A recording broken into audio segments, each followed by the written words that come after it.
morning, everybody. It's a beautiful morning in South Florida. Some people is asking about a bench option made out of decking.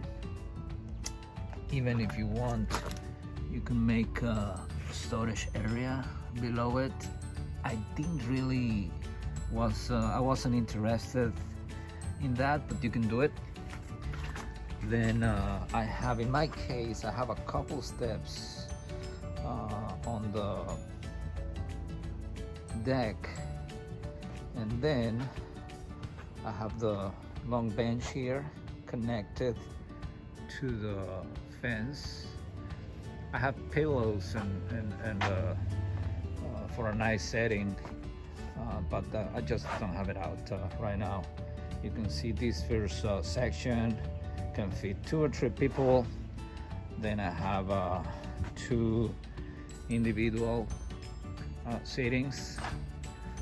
You have to be careful, be mindful of the pillows you want to get to make them ideally fit tight into these central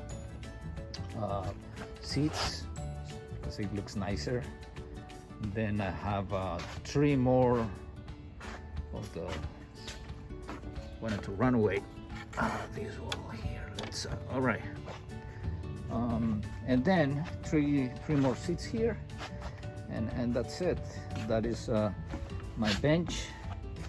If you want to see the blueprint or detailed information about how to do it, how I did it,